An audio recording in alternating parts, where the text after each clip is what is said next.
We read in 1 Corinthians chapter 7 from verse 25. 1 Corinthians chapter 7.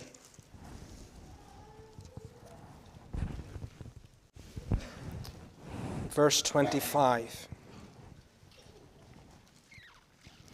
Paul is dealing with the benefits of singleness, its propriety, also its impropriety. If we burn, we need to marry.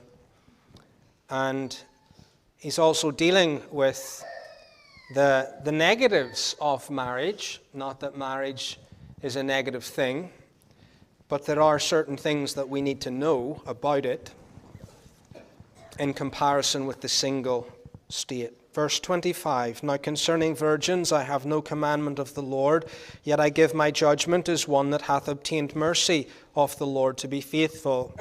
I suppose therefore that this is good for the present distress. I say that it is good for a man so to be. Art thou bound unto a wife? Seek not to be loosed. Art thou loosed from a wife? Seek not a wife.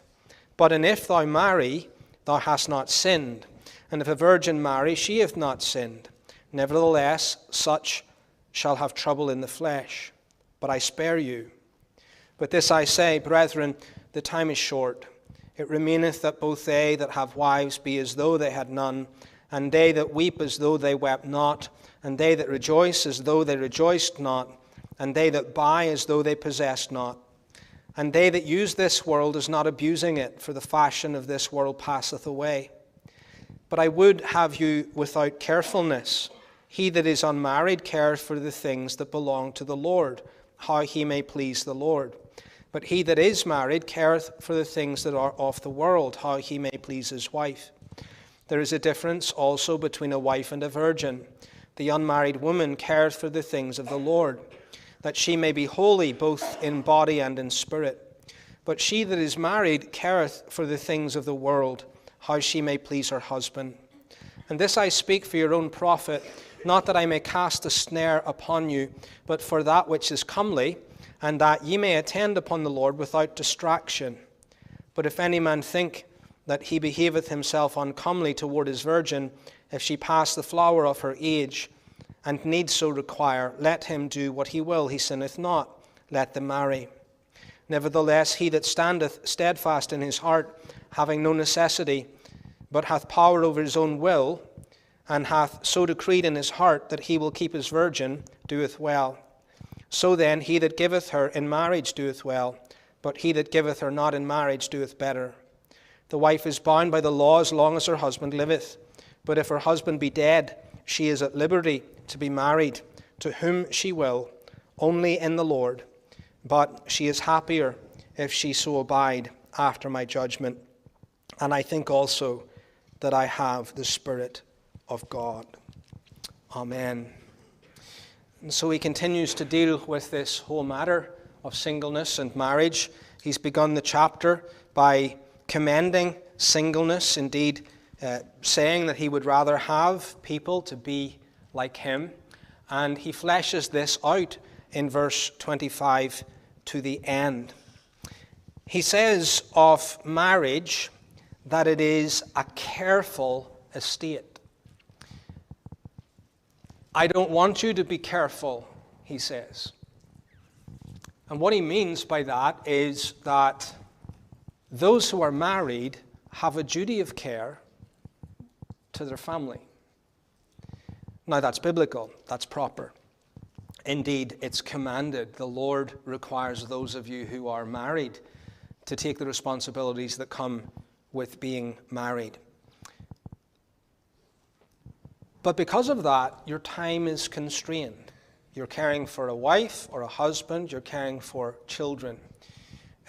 My wife reminds me that when she was in school, she thought, I'm really busy. And then she left school and she went to college and she thought, wow, I'm really busy. And then she got married and she thought, I've never been this busy in my life. And then she had 6 children and she looks back and thinks, why did I ever think I was busy when I was in school? That's the kind of thing that Paul's talking about here. And when you have, in God's providence, a single state, it's to be devoted to the Lord, not to be consumed upon your own lusts. Now, there are those of you who are young and you're single. You have an advantage now to serve the Lord. But there's a danger, because young people tend to imagine that they have like infinite time. Now, you wouldn't agree to that if I asked you the question, but the tendency is to behave in that way. And so you use your singleness to socialize. I always want to be with my friends. Or you use your singleness to work and to make money. You use your singleness to give yourself to other things that young people like. For a girl, it might be something different than boys, but I have boys in the main. They like to work out, or at various stages they've liked to work out. And all of that's okay. But the goal is devotion to the Lord. The goal is devotion to the Lord. That's what your single state is to be used for.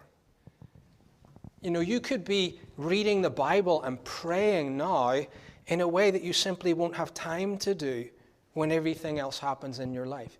You have a plethora of books, good books, that you could be diving into right now that you will never have time to read for the next 5 decades of your life if God spares you. You need to use your time. I remember being in Bible college, and my close friend in Bible college was single, and I was married. And I could just about keep my head above water studying for my exams.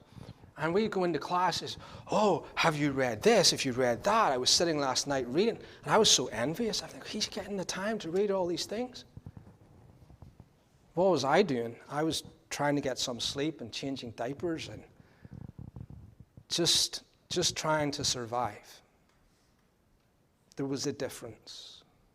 Now, that happened to him later. But it illustrates the point. Use your time.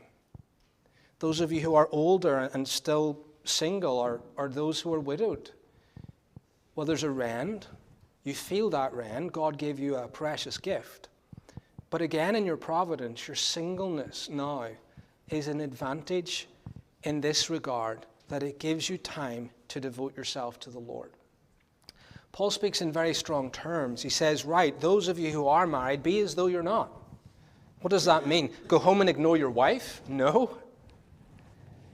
It means take extra special care, knowing that you have more responsibilities, to fight even more for the things that have to be first. Those that rejoice as though they didn't rejoice. Those that weep that as if they don't weep. Are you to pretend that you're not weeping? That's crazy. Of course he doesn't mean that. Are you to ignore joys? No. He says you're to moderate them in a context, knowing that we're living for the world to come. And the time is short. I think I know who the oldest person in this room is today. Maybe you don't. You can think about it. But you could go and ask them,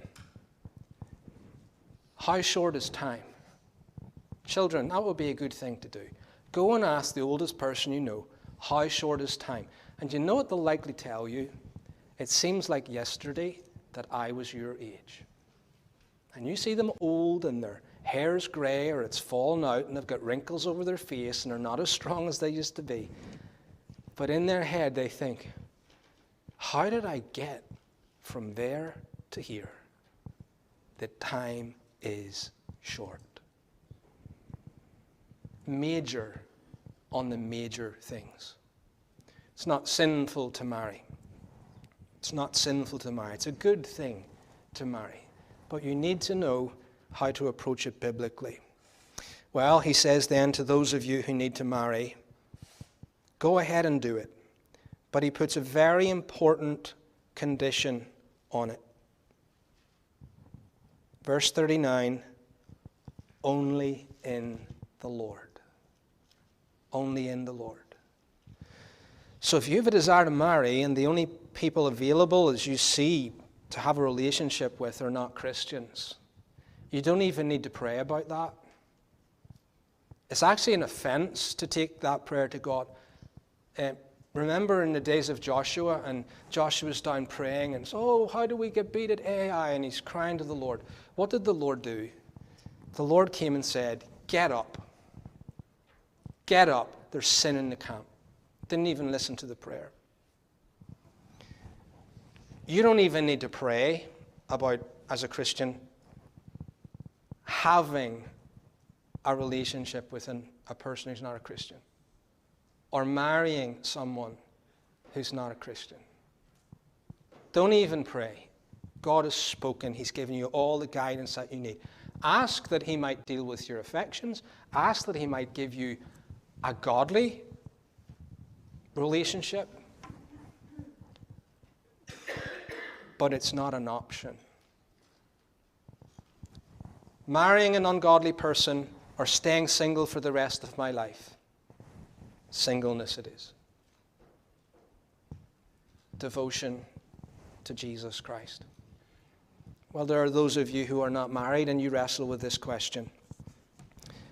He that findeth a wife findeth a good thing. I think that's true of husbands as well. She who finds a husband finds a good thing. But it's not everything. So, use the Lord, or use your time now for the Lord. Pray that he might give you a spouse in the future. But keep things always in their proper context.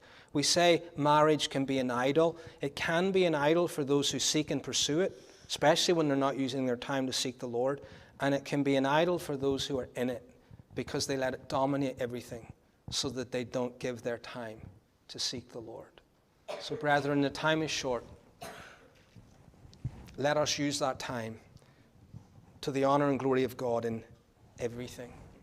May the Lord bless his word to our hearts.